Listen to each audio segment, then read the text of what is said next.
Une mère se tient devant des caméras, le visage ravagé par les larmes, et dit 6 mots qui vont diviser un pays. Mon fils n'est pas un meurtrier. À des kilomètres de là, un père se réveille et dit qu'1 million de livres viennent d'être retirés de ses épaules.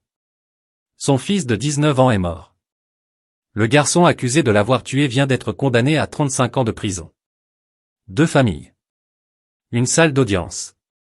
Un verdict qui a laissé tout le monde en colère. Et maintenant, un appel qui pourrait tout changer. Ceci est l'histoire de 30 secondes qui ont détruit 2 mondes, et d'un procès qui a posé une question impossible. La justice a-t-elle vraiment été rendue?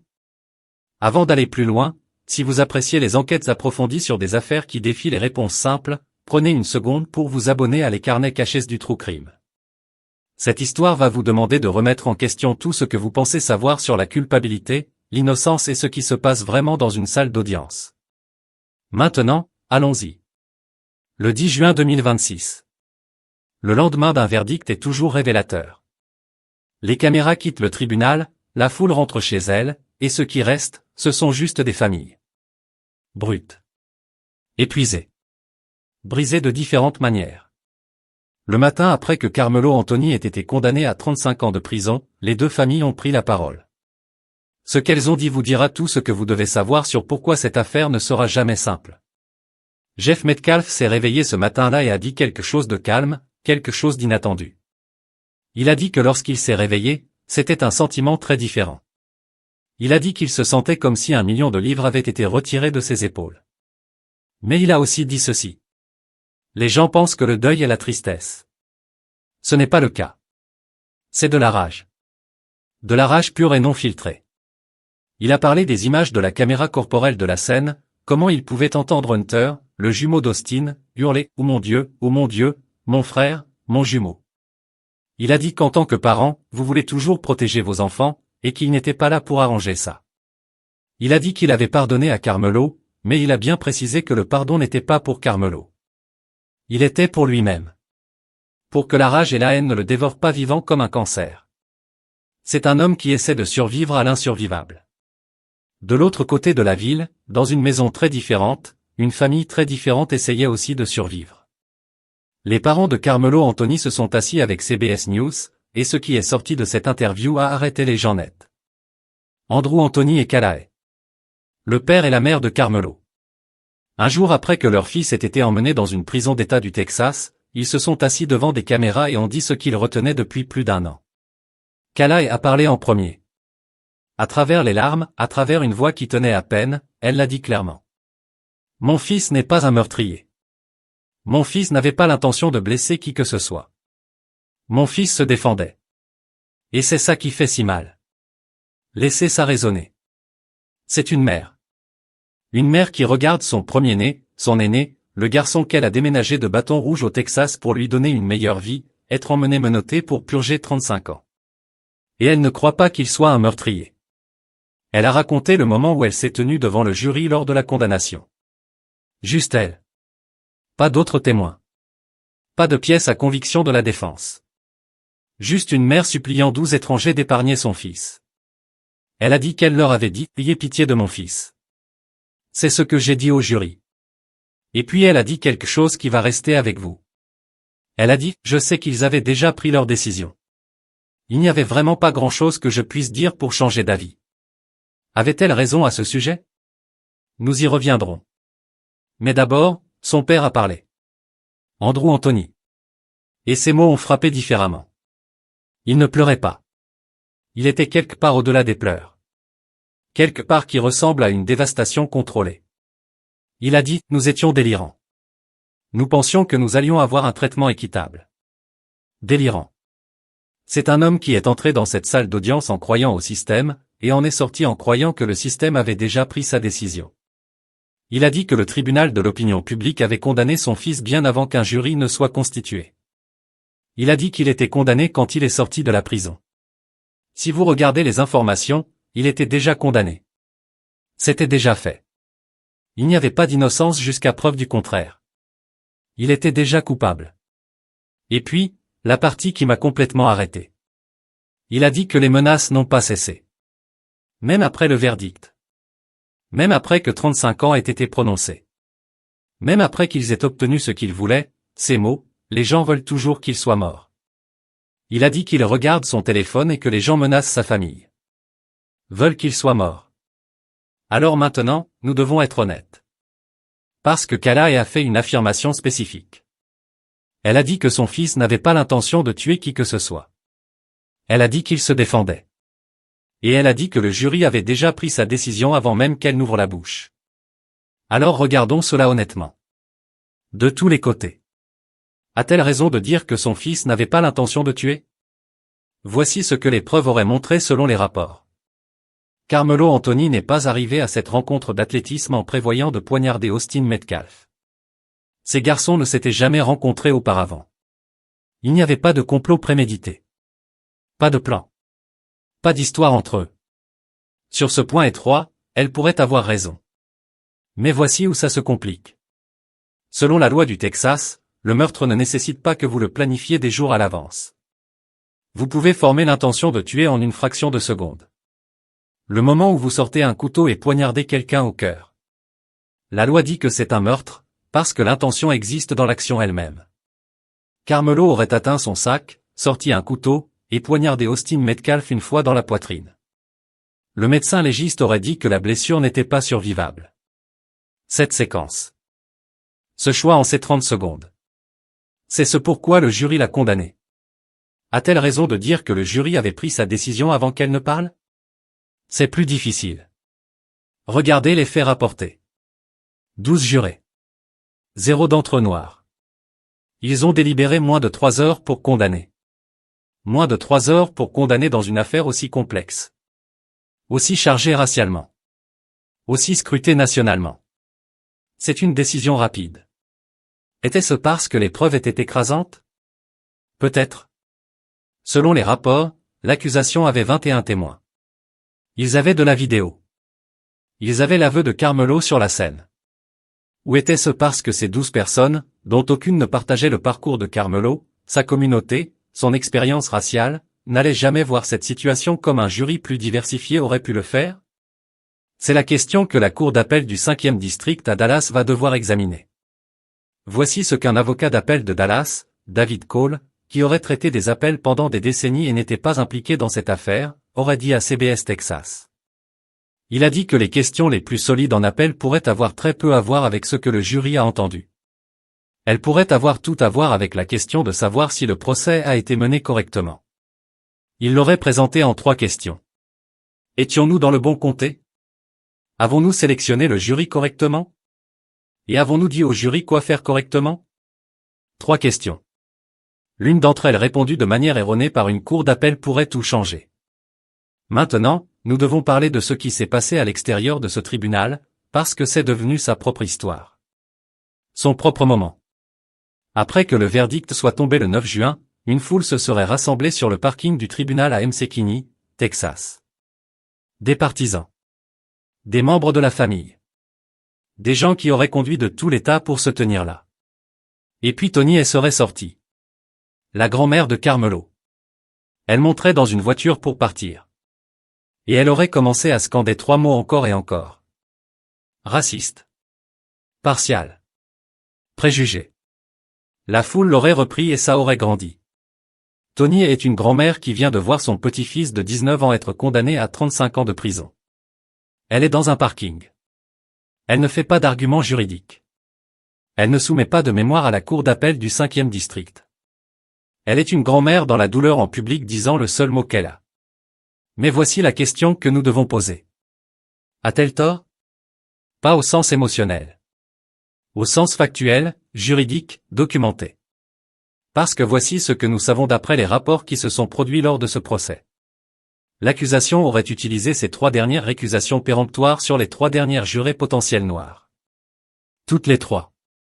La défense aurait immédiatement soulevé un défi Batson. Ils auraient argumenté directement au juge que 100% des jurés noirs disponibles dans la zone de récusation avaient été retirés par l'accusation. L'accusation aurait dit que c'était à propos de la profession. Ces 3 femmes travaillaient dans l'éducation dans une affaire scolaire. Biais potentiel. Le juge aurait accepté cela. Il aurait rejeté le défi Batson. Mais voici la question que les cours d'appel poseront. Y avait-il des éducateurs blancs qui siégeaient également dans ce panel de jury? Y avait-il des jurés blancs avec des antécédents similaires à ces 3 femmes noires gardées dans le panel? Si oui, alors l'argument de la profession n'est pas une raison neutre en termes de race. C'est une histoire de couverture. Et c'est exactement ce que Batson contre Kentucky a été conçu pour attraper. Alors, la grand-mère a-t-elle tort de dire racisme? Elle ne peut pas le prouver. Pas de la manière dont les tribunaux l'exigent. Pas avec le fardeau de la preuve qui annule une condamnation. Mais voit-elle quelque chose de réel? Le dossier documenté dit possiblement. Et la cour d'appel, pas la foule du parking, est le bon endroit pour le découvrir. Voici une autre affirmation spécifique que les parents ont faite, et c'en est une que nous ne pouvons pas simplement laisser passer. Andrew Anthony et Callais auraient dit à CBS News que tous les témoins ont menti. Pas certains. Pas la plupart. Tous. Tout le monde a en fait menti à la barre, aurait dit Callais. Tout le monde aurait confirmé Andrew. Toutes les déclarations des témoins étaient incohérentes. Toutes? Alors regardons ça équitablement. Y avait-il des incohérences parmi les témoins? Selon les rapports, oui. C'est documenté et réel. Différents étudiants se souviendraient de la confrontation légèrement différemment. Certains auraient entendu « touche-moi et vois ce qui se passe ». D'autres auraient entendu « touche-moi et découvre ». Certains auraient décrit un mouvement de couteau vers le haut. Un l'aurait décrit différemment. Ce n'est pas inhabituel. C'est comme ça que fonctionne la mémoire humaine. Surtout en 30 secondes de chaos et de peur. Le témoignage oculaire est notoirement peu fiable. Les psychologues ont étudié cela pendant des décennies. Les gens dans le traumatisme voient et entendent différentes choses. Mais voici le problème avec l'affirmation des parents. Les témoins étaient pour la plupart des étudiants qui ont prêté serment. Ils n'avaient aucun motif de mentir. Ils n'étaient pas des amis d'Austin Metcalf qui voulaient se venger. Ils étaient des lycéens qui étaient terrifiés et qui ont dit à la police ce qu'ils ont vu. Et sur les faits principaux, selon les rapports, ils étaient cohérents. Carmelo Anthony était dans la mauvaise tente. On lui aurait demandé de partir. Il aurait refusé. Il aurait dit quelque chose de menaçant avant le contact physique. Austin Metcalf l'aurait poussé. Et puis Carmelo aurait sorti un couteau et l'aurait poignardé. Ces faits principaux, chaque témoin se serait aligné dessus. Y avait-il de petites incohérences dans les détails? Oui. Tous les témoins étaient-ils des menteurs? C'est une affirmation beaucoup plus difficile à soutenir. Mais voici ce que nous devons reconnaître. Les parents de Carmelo n'étaient pas dans cette salle d'audience comme l'était le jury. Ils voient cela à travers les yeux de personnes qui aiment leur fils. Qui croient en lui. Qui ne peuvent pas réconcilier le garçon qu'ils ont élevé avec le verdict qui a été rendu. Ce n'est pas de la malhonnêteté. C'est le deuil. Et le deuil a sa propre vision.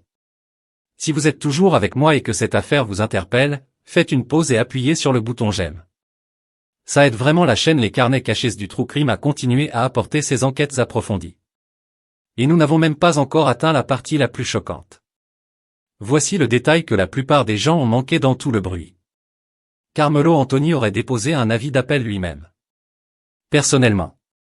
De la détention. Le 10 juin 2026. Et dans ce même dépôt, il aurait soumis ce qu'on appelle un serment de pauvreté. Un serment de pauvreté est un document juridique où vous déclarez que vous n'avez pas d'argent. Que vous ne pouvez pas vous permettre un avocat. Et que vous demandez au tribunal de vous en nommer un sans frais. Pensez-y une seconde. Cette famille aurait collecté plus de 500 000 $ sur Give Go pour sa défense juridique. Cet argent aurait payé l'avocat Mike Howard. Pour des témoins experts. Pour une équipe complète de procès. Pour plus d'1 an de travail juridique.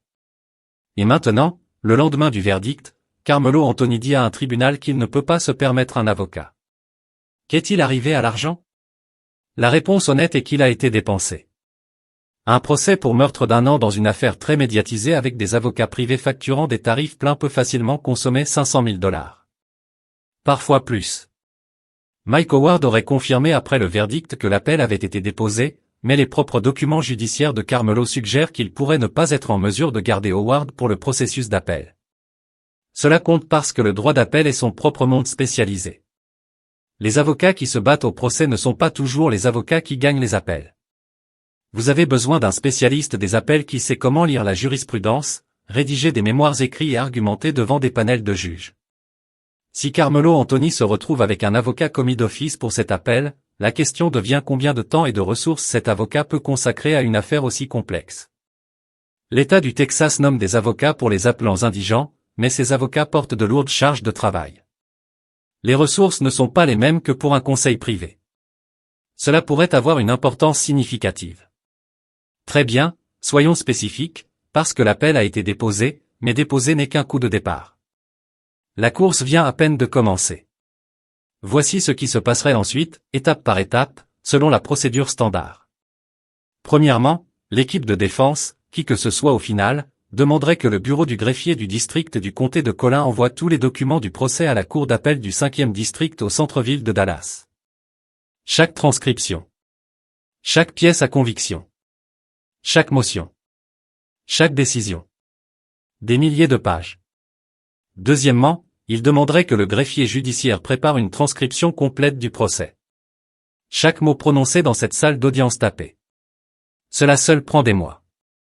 Troisièmement, une fois tous les documents assemblés, la défense déposerait son mémoire d'appel complet. C'est le document qui présente chaque argument juridique qu'il croit avoir été mal décidé. L'accusation déposerait ensuite son propre mémoire répondant à chaque argument. Ensuite, les juges d'appel lisent tout. Ils peuvent demander des arguments oraux, ou ils peuvent décider uniquement sur le dossier écrit. Combien de temps cela prend-il?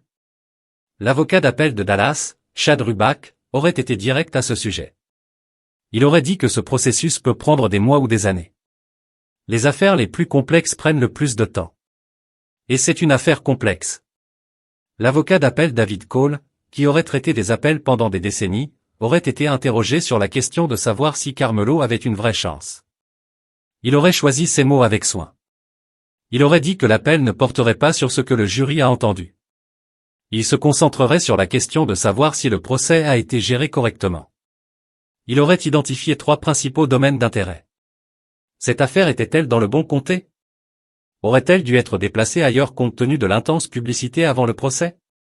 Le tribunal a-t-il procédé correctement à la sélection du jury? Plus précisément, le défi Batson a-t-il obtenu le bon résultat?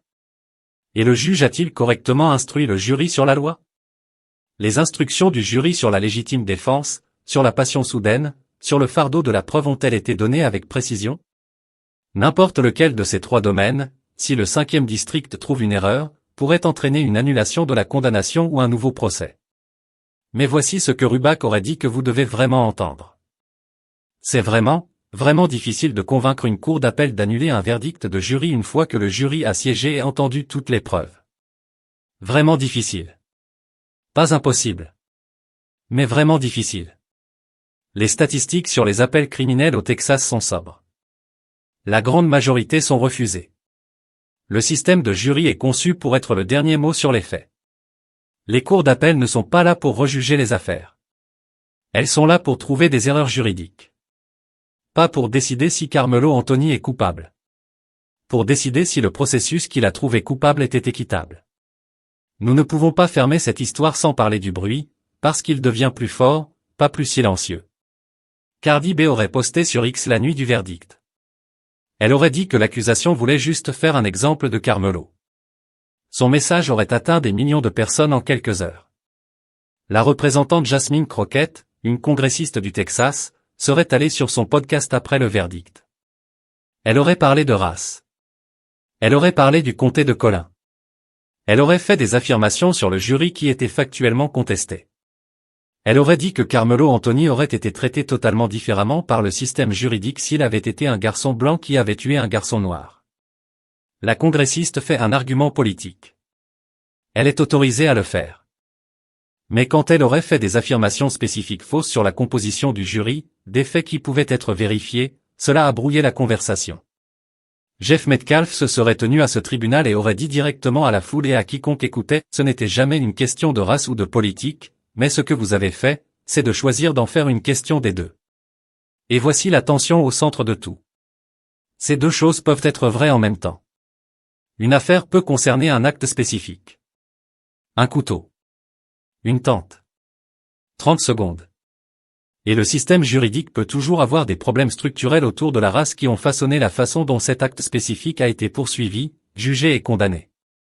Ces deux vérités ne s'annulent pas. Elles existent ensemble.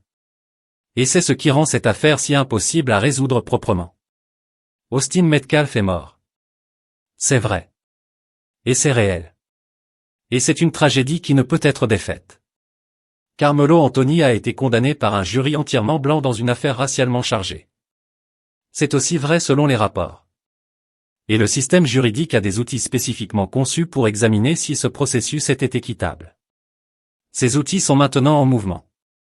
À Dallas. À la cour d'appel du 5e district. Et chaque message de célébrité, chaque podcast du Congrès, chaque champ de parking se passe complètement en dehors de ce bâtiment. Ce bâtiment est silencieux. Et ce bâtiment est ce qui compte maintenant. Soyons honnêtes. Soyons réalistes. Et soyons justes envers tout le monde dans cette histoire. L'appel a été déposé. Le processus a commencé. Voici ce que nous attendons réellement qu'il se passe et quand, selon les procédures standards. Le mémoire d'appel complet de la défense prendra probablement 6 à 12 mois à préparer. Rassembler les transcriptions. Examiner le dossier. Construire des arguments. Ce travail prend du temps même avec un avocat d'appel expérimenté. Avec un avocat commis d'office, peut-être plus longtemps. Le mémoire de réponse de l'accusation suit cela. La cour d'appel du 5e district n'entendra probablement pas d'argument ou ne rendra pas de décision avant 2027. Peut-être 2028. Si le 5e district statue contre Carmelo, la prochaine étape est la cour d'appel criminelle du Texas. C'est la plus haute cour criminelle de l'État. Un autre cycle de mémoire. Une autre attente. Si des questions constitutionnelles comme l'affirmation Batson restent en jeu, le tribunal fédéral devient une possibilité après cela. Cette route est longue. Elle est lente. Et Carmelo Anthony la parcourt de l'intérieur d'une prison d'État du Texas. Quels sont les résultats réalistes? Résultat 1. Le 5e district confirme la condamnation. Tout reste. Il purge un minimum de 17 ans et demi avant l'admissibilité à la libération conditionnelle. Il sort vers la mi ou la fin de la trentaine si la libération conditionnelle est accordée à la première occasion. Cela reste le résultat le plus statistiquement probable. Résultat 2. Le 5e district constate que le défi Batson a été rejeté à tort. La condamnation est annulée. Un nouveau procès est ordonné. Un nouveau jury. Cette fois, potentiellement plus diversifié. Voici les preuves à nouveau. Tout est possible dans un nouveau procès. Y compris un verdict différent. Résultat 3. Le tribunal trouve une erreur juridique différente. Mauvaise instruction du jury sur la légitime défense. Admission de preuves inappropriées. Problème de juridiction. La condamnation est annulée sur ces motifs. Résultat 4. L'appel échoue à tous les niveaux du Texas, mais réussit devant un tribunal fédéral pour des motifs constitutionnels. C'est la route la plus longue. Des années. Peut-être une décennie ou plus. Et voici ce que les deux familles doivent entendre.